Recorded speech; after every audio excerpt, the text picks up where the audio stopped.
We start next example in application of derivatives in exercise 2.1.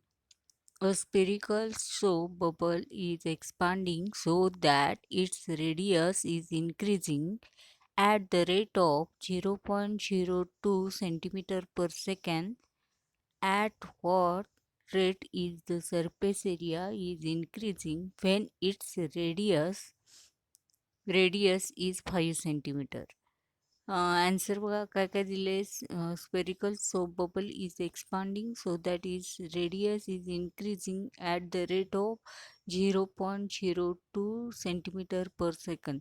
म्हणजे तुम्हाला dr bye dt दिलेले आहे. Radius increasing झाले, dr बाय dt दिलेले आहे, रेडियस दिलेले आहे 5 सेंटीमीटर, आर दिलेले आहे आणि तुम्हाला काय फाइंड करायचं आहे तर at what rate is the surface area. Rate is the surface area म्हणजे इज इन्क्रीजिंग म्हणजे D A by D T तुम्हाला कॅल्क्युलेट करायचं. एरिया सरफेस स्पेरिकल बबलचा एरिया घ्यायचा आणि ते D A by D T calculate करायचं. ॲन्सरमध्ये बघा, let R be the radius and A be the surface, capital A be the surface area of the spherical soap bubble at time T second. Then area काय आहे बघा, surface बबलचा area आहे ए is equal to 4πr². तर आता त्याचं derivative काढलं with respect to T. D A by D T is equal to 4πr²चं derivative to R आणि आरचं derivative D R by D T. तर ह्याच्यामधले काय काय व्हॅल्यू तुम्हाला दिलेले त्या बघायच्या. Therefore D A by D T is equal to 8πr D R by D T. given dr by dt is equal to 0.02 centimeter per second आणि r is equal to 5 centimeter. Value substitute केल्या. therefore dA by dt is equal to 8 pi into 5 into 0.02 is equal to 0.8 into 22/7 multiplication केले आणि पायची value 22/7 substitute केले. Answer आले 2.514. आणि हे answer म्हणजे काय, thus the surface area of soap bubble is increasing at the rate of 2.514 centimeter square per second. Next example बघा, example number 3. If each side of an equilateral triangle increases at the rate of root 2 centimeter per second, find the rate of increase of its area when its side of length 3 centimeter. काय काय दिले बघा. If each side of an equilateral triangle increases at the rate of root 2 centimeter per second, तर D X by D T दिले. Suppose side X असेल तर तिचे D X by D T दिलेलं आहे √2 centimetre per second. Side of length तर find the rate of increases of its area when its side of length 3 centimetre. म्हणजे side जर 3 centimetre असेल तर त्याची area increases of its area म्हणजे काय, D A by D T area A असणार आहे. D A by D T calculate करायचं आहे. Let side of a triangle be X centimetre. Let X be the area of an equilateral triangle. Area equilateral ट्रायंगलचा area A is equal to √3/4x².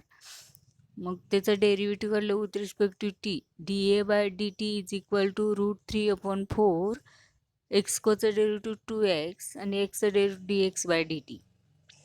Given side of length X is equal to 3 centimetre. D X by D T is equal to √2 centimetre per second. मग D A by D टीमध्ये value substitute करायची एक्सची आणि D X by D टीची. D A by D T is equal to √3/4 म्हणजे 2ने divided by होणार. आहे तसंच ठेवलं आहे. √3/4 इंटू 2 इंटू एक्सची value 3 into dx/dt √2 is equal to 3 into √6 divided by 2 is equal to 3 into √3 divided by √2 centimetre square per second. म्हणजे dA/dt किती आलं? 3√3/√2 सेंटीमीटर स्क्वेअर पर सेकंड. नेक्स्ट बघा example number 4. A particle moves along the curve 6y is equal to x square plus 2. Find the points on the curve at which y coordinate is changing 8 times as fast as the x coordinate. तर काय काय दिले बघा. First a particle moves along the curve 6y is equal to x square plus 2. हे equation कर्वचं equation दिले. मग बघा दिलेलं इक्वेशन घेतले. Equation of the curve is 6y is equal to x square plus 2. Differentiate with respect to x.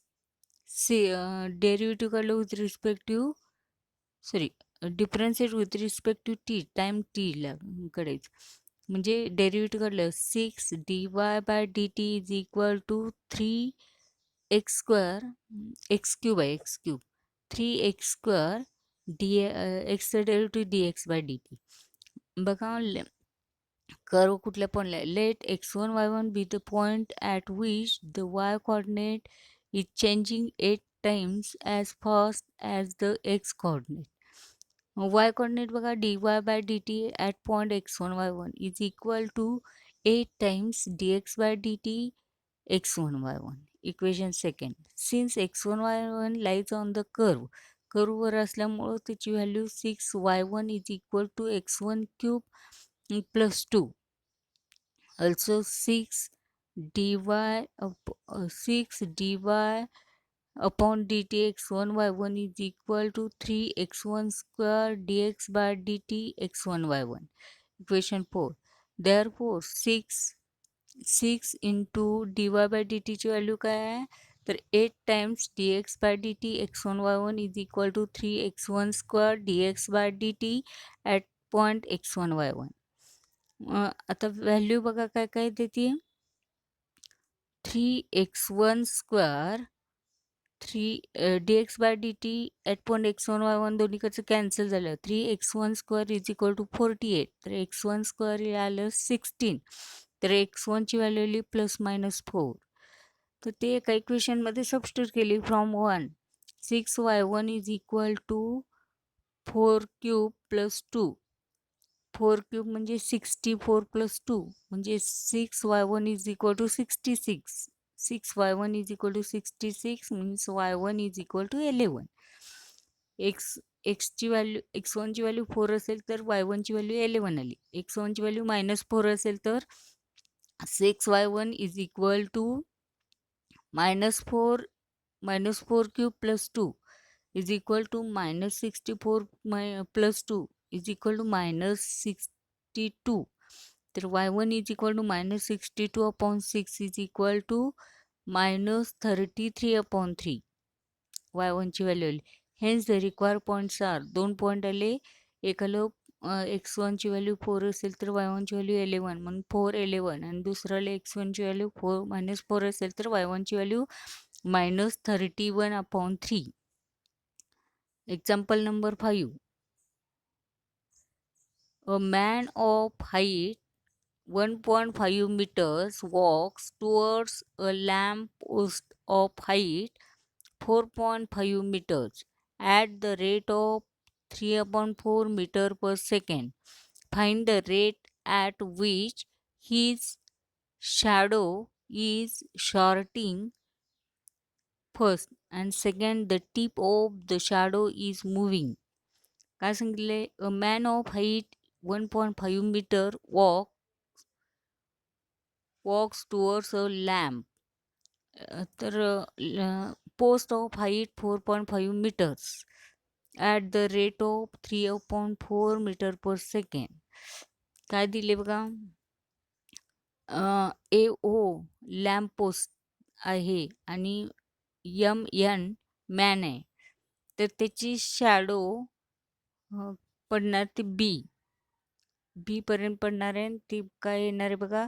Late O A B lamppost M N be man M B is equal to x be the length of shadow and OM is equal to y be the distance of the man from lamp post at time t.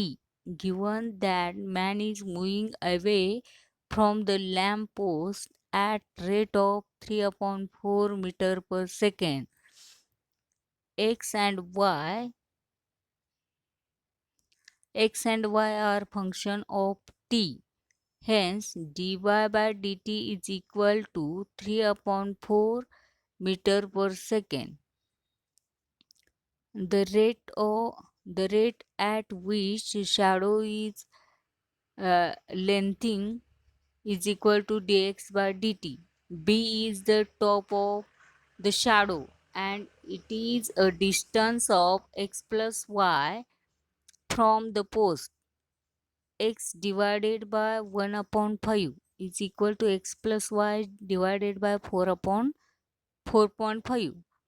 4.5 into x is equal to 1.5 x plus 1.5 y.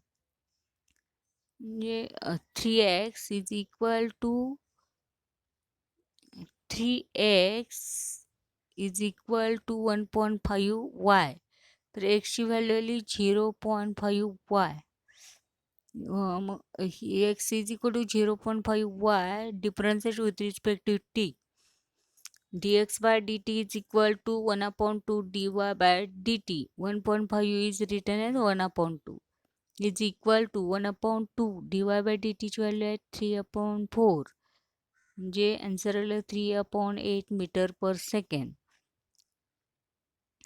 dx by dt आलं. Therefore, the rate at which shadow is shortening is 3 upon 8 meter per second and the rate at which top of the shadow is moving the given by d by dt into x plus y is equal to dx by dt plus dy by dt is equal to dx by dt आले 3 upon 8 plus dy by dt 3 upon 4 is equal to 3 plus 6 upon 8 is equal to 9 upon 8 meter per second.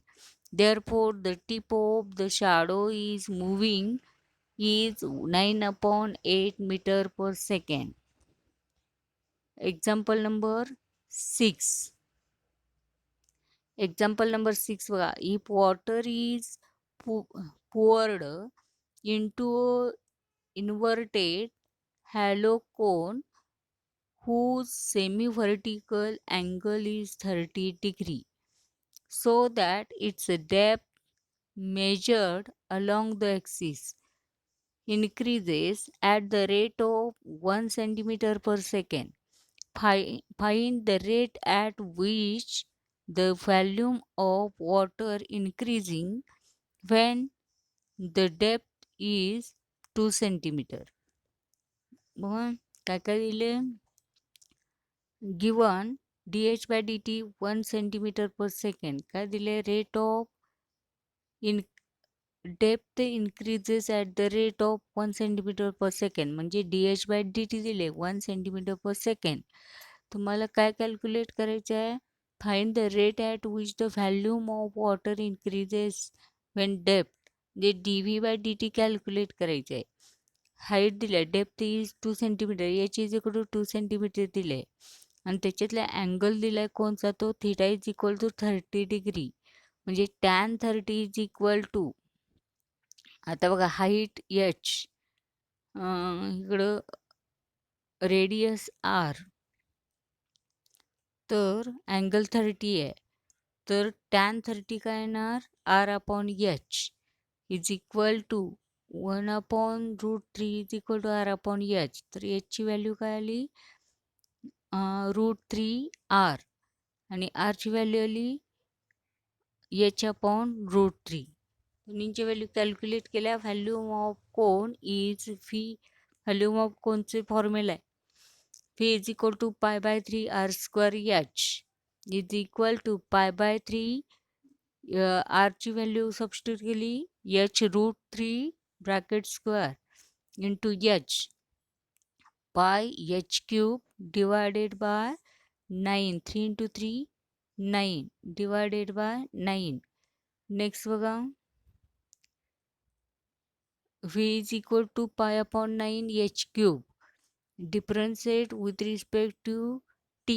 dv by dt pi by 9 3 h square dh by dt. dv by dt pi by 3 3 ने divided by झालं pi by 3 h square म्हणजे 2चा square 4 dh by dt 1 दिलेलं आहे. Answer आलं dv by dt is equal to 4 pi upon 3 centimeter cube per second. Therefore, the rate at which volume of water increasing when depth is 2 centimeter is 4 pi upon 3 centimeter cube per second. Next point आहे increasing and decreasing function. Exercise इथं complete झाला आहे. Next point आहे increasing and decreasing function. Rolls theorem, approximation, Rolls theorem आणि लँग्रेजेस मीन value theorem सिलेबसला cancel आहे. त्यामुळं तुम्हाला increasing and decreasing function हे ह्या वर्षी घ्यायचं आहे. बघा first increasing function. Increasing function f is said to be a monotonically increasing function on an interval open interval a comma b if for any x1 x2 belongs to ab with x1 less than x2 we have f of x1 less than f of x2. If x1 less than x2 whenever f of x1 less than f of x2 and f dash x greater than or equal to 0. f dash x ची value positive आली पाहिजे. ग्राफमध्ये दाखवलेलं आहे x ए आणि बी मध्ये x1 x2 point आहे. x1 x2 पॉईंटपेक्षा लहान आहे तर एफ ऑफ x1 पण एफ ऑफ x2 पेक्षा लहान असेल तर एफ ऑफ x1 हा एफ ऑफ x2 पेक्षा लहान असेल तर इन्क्रीजिंग फंक्शन. आणि इन्क्रीजिंग फंक्शनची condition x1 less than x2 F of x1 less than F of x2 F dash X greater than or equal to 0 म्हणजे F dash X derivative positive आलं पाहिजे. Decreasing function, a function f is said to be monotonically decreasing function on an interval a comma b if for any a comma b any x1 x2 belongs to a comma b with x1 less than x2 whenever f of x1 greater than f of x2. That is, if x1 less than x2 whenever f of x1 greater than f of x2. ग्राफमध्ये दाखवलेलं आहे x1 less than x2 f of x1 greater than f of x2 हे decreasing function. आणि condition काय असते F dash X less than or equal to 0 त्याचं derivative 0. Note बघा खालची काय आहे whenever f dash x is equal to 0 at that point the tangent is parallel to x-axis. We cannot deduce that whether f of x is increasing or decreasing at that point. ज्यावेळी derivative F dash x हे 0 येते त्यावेळी ते function increasing पण नाही आणि decreasing पण नाही तर ते काय असतंय त्या कर्वचा टँजंट हा एक्स ॲक्सिसला पॅरलल असतोय.